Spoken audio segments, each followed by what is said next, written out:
ഒരുപാട് ജനങ്ങളെ പറ്റിച്ചു. നമ്മുടെ ഇടതുപക്ഷ വോട്ടർമാരായ കുടുംബത്തിൽപ്പെട്ടവരെ ഒരുപാട് പേർ പറ്റിപ്പോയിട്ടുണ്ട്. ഇലക്ഷൻ്റെ കാലമായപ്പോൾ വേറെ പലതോ പറഞ്ഞ് ഈ പെൻഷൻ്റെ കാര്യം വന്ന് ആരെങ്കിലും പറഞ്ഞോ? ആ പെൻഷൻ കൊടുക്കുന്നതിൽ ഏറ്റവും കൂടുതൽ പണം കൊടുത്ത് ഇടതുപക്ഷമാണ് ആരെങ്കിലും വന്ന് പറഞ്ഞോ?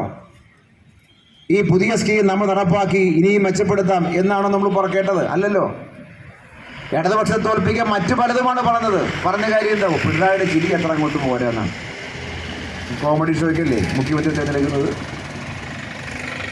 നമ്മുടെ ചുറ്റുമുള്ള മാധ്യമങ്ങൾ അല്ലെങ്കിൽ സോഷ്യൽ മീഡിയ അല്ലെങ്കിൽ UDF അല്ലെങ്കിൽ BJP എല്ലാം കൂടി വന്ന് പറഞ്ഞ അങ്ങനെയല്ലേ? കേരളത്തിലെ EMS മുതൽ ഇങ്ങോട്ട് എടുത്താൽ കമ്മ്യൂണിസ്റ്റുകാരായ മുഖ്യമന്ത്രിമാരെല്ലാം നന്നായി ചിരിക്കുന്നവരെ നോക്കിയാണോ ഈ കേരളത്തിലെ മുഖ്യമന്ത്രിമാരെ തീരുമാനിക്കുക? അങ്ങനെയാണോ? ഇതേ കഴിഞ്ഞ മുഖ്യമന്ത്രിയായിരുന്ന പിണറായി വിജയൻ 2016 മുഖ്യമന്ത്രിയായി നമ്മളെല്ലാം വിജയിപ്പിക്കുമ്പം ഇതിനൊക്കെ ഭംഗിയായി ചിരിക്കുന്ന ആളായിരുന്നോ? അന്ന് ചിരിച്ചിട്ടൊക്കെ ചിരി കുറഞ്ഞിരിക്കുകയാണ്. ഇപ്പോൾ 2021 അധികാരമേറുമ്പോൾ അന്ന് ചിരിച്ചതിനേക്കാൾ ഭംഗി കുറവാണോ ഇപ്പോൾ ചിരിക്കുമ്പോൾ? അല്ലല്ലോ. ഒരു മനുഷ്യന്റെ ആകാര ഭംഗി, ഒരാളുടെ നടപ്പ്, ഇങ്ങനെയൊക്കെയാണ് പറഞ്ഞുകൊണ്ടിരിക്കുന്ന കാര്യം. നടപ്പ് അത്ര പോരാ. എന്ത് നടപ്പാണ് നടക്കുന്നത്? ഇങ്ങനെയാണ് വർണ്ണിച്ചുകൊണ്ടിരിക്കുന്നത്. ഒരു സർക്കാരിനെ പരിഗണിക്കുമ്പോൾ അല്ലെങ്കിൽ വിലയിരുത്തപ്പെടുമ്പോൾ ആ സർക്കാർ ഭരിച്ച കാലം നമ്മുടെ ജീവിതത്തിൽ എന്തെല്ലാം പ്രതിഫലം നന്നായിട്ടുണ്ടായി, ഇതിലെ ആലോചിക്കേണ്ട കാര്യം, അതിലെ ചിന്തിക്കേണ്ട കാര്യം. സാമാന്യമായി നമ്മൾ അങ്ങനെയൊക്കെ ചിന്തിക്കും. ആ സാമാന്യമായി നമ്മുടെ ഉള്ളിൽ തോന്നുന്ന ചിന്ത ഇല്ലാതെ അത് മാറ്റി വേറെ പലതും ചിന്തിപ്പിക്കാനാണ് നമ്മുടെ ചുറ്റുപാടും ഇലക്ഷൻ കാലത്ത് പലതും വന്ന് പറഞ്ഞത്. അങ്ങനെയാണ്. അപ്പം നമ്മൾ റോഡ് പണിത് മറന്നുപോയി, പാലം പണിത് മറന്നുപോയി, കടൽപ്പത്തി ഉണ്ടാക്കിയത് മറന്നുപോയി, ആശുപത്രി പണിത് മറന്നുപോയി. എല്ലാം നിങ്ങൾ നോക്കിക്കോ. നമ്മുടെ ഗവൺമെന്റ് ഭാഗമായി ഏതെല്ലാം തരത്തിലേക്കുള്ള വികസന പ്രവർത്തനങ്ങൾ കേരളമാകെ നടന്നു. ആ 10 വർഷം ആ LDF ഗവൺമെന്റ് ഭരിച്ച കാലത്ത് മഹാമോശം ഭരണമായിപ്പോയി എന്ന് ആർക്കെങ്കിലും ഇന്ന കാരണത്താൽ മോശം ഭരണം എന്ന് പറയാനുണ്ടോ? ഒന്നുമില്ലാത്തതുകൊണ്ട് ആ വികസന കാര്യമോ ക്ഷേമകാര്യമോ അല്ല UDF ഇലക്ഷൻകാരൻ നാട്ടിൽ പറഞ്ഞത്. അതിന് പകരം വന്ന് പറഞ്ഞ കാര്യം ഇതാണ്. കണ്ട അത്ര ഭംഗി അങ്ങോട്ട് പോരാ, ചിരി അത്ര പോരാ, അതുകൊണ്ട് ചിരിക്കുന്ന ഒരാൾ വരട്ടെ. ഇങ്ങനെയൊക്കെയാണ്. ഇതാണ് പറഞ്ഞ കാര്യം. ഞാൻ അതെല്ലാം ഒരുപാട് വിശദീകരിച്ച രാഷ്ട്രീയകാര്യമൊക്കെ വിശദീകരിച്ചാൽ പറഞ്ഞു പോകുന്നില്ല. നമ്മുടെ സ്വന്തമായ ജീവിതാനുഭവത്തിൽ ഇടതുപക്ഷത്തിന് 10 വർഷക്കാലം നല്ല അനുഭവങ്ങളല്ലേ? പെൻഷൻ മുടങ്ങാതെ നമ്മുടെ വീട്ടിൽ കിട്ടി. പിണറായി വിജയൻ ആദ്യമായി 2016 ചുമതലയേൽക്കുമ്പോൾ 600 പെൻഷൻ 2000 കിട്ടി. നമ്മുടെ എല്ലാം മിക്കവാറും വീടുകൾ കിട്ടിക്കൊണ്ടിരിക്കുകയല്ലേ? അത് വർദ്ധിപ്പിച്ച് കിട്ടി. 2000 600 2000 വർദ്ധിപ്പിച്ച് കിട്ടി. നമ്മുടെ മണ്ഡലത്തിൽ മാത്രം കണക്ക് നോക്കിയാൽ 163 റോഡ് വിടും. നമ്മുടെയൊക്കെ നാട്ടിൽ റോഡല്ലേ പണിത്. അതിലേറ്റവും കൂടുതൽ റോഡ് വിടുന്ന പഞ്ചായത്തിന് കൂടുതൽ ഈ പുന്നപ്പൻ സൗത്ത് പഞ്ചായത്താണ്. പടിഞ്ഞാറ് ഭാഗം നോക്കിയാലും കിഴക്ക് ഭാഗം നോക്കിയാലും നമ്മൾ നോക്കിയല്ല അത് 80% റോഡ് BMPC റോഡാണ്. ഈ പഞ്ചായത്തിൻ്റെ പ്രൈമറി ഹെൽത്ത് സെൻ്റർ പുതിയ കെട്ടിടം പണിതു. ഈ പഞ്ചായത്തിൽ ആയുർവേദ ആശുപത്രി പുതിയ കെട്ടിടം പണിത്. ഇപ്പോൾ പൂർത്തിയായി, ഉദ്ഘാടനം ചെയ്തിട്ടില്ല. ഇപ്പോൾ പൂർത്തിയായി വരുന്നേ ഉള്ളൂ. ഓരോ സ്ഥലത്തും നമ്മൾ നോക്കിക്കോ. ഈ പഞ്ചായത്ത് ഏത് പഞ്ചായത്തിൽ ഏത് ഭാഗം നമ്മൾ നോക്കിയാലും കാണാം. ഇതെല്ലാം ഒരു ഇടതുപക്ഷ ഗവൺമെന്റ് കേരളം ഭരിച്ചതിന്റെ ഭാഗമായി സാധ്യമായ വികസനത്തിൽ നേട്ടങ്ങളാണ്. ഇത് കേരളമാകെ നോക്കിയാൽ കാണാം, കേരളം എമ്പാടും നോക്കിയാൽ കാണാം. ഈ പഞ്ചായത്തിന്റെ പടിഞ്ഞാറ് ഭാഗം പാടം തൊട്ട് വടക്കോട്ട് നിങ്ങൾ നോക്ക്.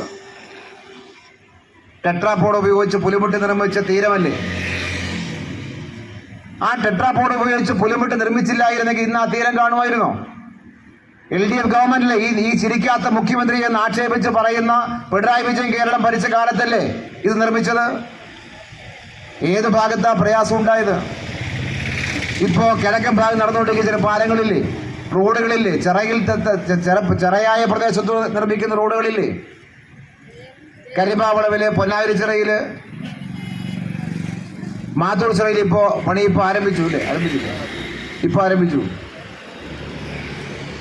നമ്മൾ നോക്കിയാൽ ചെറിയെന്ന് വ്യത്യാസമില്ലാതെ, അല്ലെങ്കിൽ കാർഷിക മേഖല വ്യത്യാസമില്ലാതെ, തീരദേശ വ്യത്യാസമില്ലാതെ സകലമായ പ്രദേശത്തും ഒരു സർക്കാരിന്റെ ഭാഗമായി സാധാരണപ്പെട്ട മനുഷ്യൻ ജീവിക്കുന്ന പ്രദേശത്തെ വികസനം ചെയ്യാൻ അശ്രാന്തമായി പരിശ്രമിച്ച ഗവൺമെന്റ് ആയിരുന്നു നമ്മുടെ ഗവൺമെന്റ്.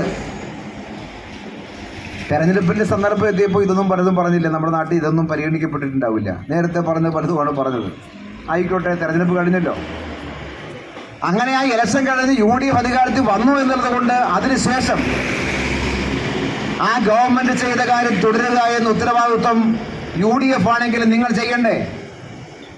രാഷ്ട്രീയമായ വ്യത്യാസമുണ്ടെങ്കിൽ ഒരു സർക്കാർ തുടങ്ങി വെച്ച് മുന്നോട്ട് കൊണ്ടുപോകുന്ന നല്ല കാര്യങ്ങളെ മുന്നോട്ട് കൊണ്ടുപോകുക എന്ന ഉത്തരവാദിത്വമല്ലേ തുടർന്ന് വന്ന ഗവൺമെന്റ് നിങ്ങളുടെ ഭാഗത്തുണ്ടാവേണ്ട കാര്യം? അതിന് പകരം അത് തകിടം മറിക്കുകയാണോ? ഞങ്ങൾ കൊടുത്ത സ്ത്രീ സുരക്ഷാ പദ്ധതി 1000 കൊടുത്തു, പോരാ 2000 കൊടുക്ക് എന്ന് തീരുമാനിക്കും നിങ്ങൾ. എന്തിനു വേണ്ടാന്ന് വെക്കണം?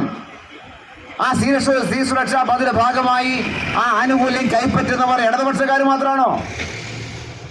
UDFകാരില്ലേ? നിങ്ങൾ കോട്ടുകുത്തി തന്നവരില്ലേ? രാഷ്ട്രീയ അടിസ്ഥാനത്തിലാണോ അത് അത്തരം ആനുകൂല്യം നാട്ടിൽ വിതരണം ചെയ്യപ്പെടുന്നത്? നേരത്തെ പറഞ്ഞ പെൻഷൻ വാങ്ങിക്കുന്ന അമ്മമാരും അച്ഛന്മാരും ഇടതുപക്ഷക്കാരുടെ രക്ഷകർത്താക്കളും മാത്രമാണോ? നിങ്ങളുടെ എല്ലാം വീടുകളിലെ അമ്മമാരും അച്ഛന്മാരും പെൻഷൻ മേടിക്കുന്നില്ലേ? സുഖമില്ലാത്ത കുട്ടികൾ പെൻഷൻ വാങ്ങിക്കുന്നില്ലേ? ഇതിനകത്ത് രാഷ്ട്രീയമുണ്ടോ? രാഷ്ട്രീയമില്ലാതെ എല്ലാ ജനങ്ങളെയും സഹായകരമാകുന്ന ഇത്തരം പദ്ധതികളെ മുന്നോട്ട് കൊണ്ടുപോകുന്ന ഉത്തരവാദിത്വം കാണിക്കുന്നതിന് പകരം വികലമായ രാഷ്ട്രീയ താല്പര്യം മാത്രം വെച്ച് ഈ നാട്ടിലെ സാധാരണപ്പെട്ട മനുഷ്യനെ സഹായിക്കുന്ന പദ്ധതികളെ അട്ടിമറിക്കുന്ന UDFന്റെ നിലപാടുകളായിട്ടാണ് ഈ സമരം. ഈ സമരം ഇന്നത്തെ ഒരു സമരം കൊണ്ട് അവസാനിപ്പിക്കാനല്ല നമ്മൾ തീരുമാനിക്കുന്നത്. ഞങ്ങൾ ഈ സമരത്തിന്റെ ഭാഗമായി സംസ്ഥാന സർക്കാരിനോട് ആവശ്യപ്പെടുന്നത് ഈ പെൻഷൻ ഉൾപ്പെടെയുള്ള കാര്യത്തിന്മേൽ നിങ്ങൾ തീരുമാനിച്ച തെറ്റായ തീരുമാനം പിൻവലിക്കാൻ സംസ്ഥാന ഗവൺമെന്റ് തയ്യാറാവണം. അത് പിൻവലിക്കാൻ സംസ്ഥാന സർക്കാർ തയ്യാറാവുന്നില്ലെങ്കിൽ 68 ലക്ഷം പേർ കേരളത്തിൽ പെൻഷൻ മേടിക്കുന്നുണ്ട്. 16 ലക്ഷം പേർ സ്ത്രീ സുരക്ഷാ പദ്ധതി ഗുണഭോക്താക്കളായി വാങ്ങിയവരുണ്ട്. ഈ ലക്ഷക്കണക്കിന് ജനങ്ങളെ ഈ കേരളത്തിന് തെരുവിലേക്ക് കൊണ്ടുവന്ന് അവരെ ആകെ സംഘടിപ്പിച്ച് രാഷ്ട്രീയ വ്യത്യാസമില്ലാതെ മുഴുവൻ പേരെ സംഘടിപ്പിച്ചുള്ള അതിശക്തമായ സമരം സംഘടിപ്പിക്കാൻ വേണ്ടിയാണ് ഞങ്ങൾ തീരുമാനിക്കുന്നത്.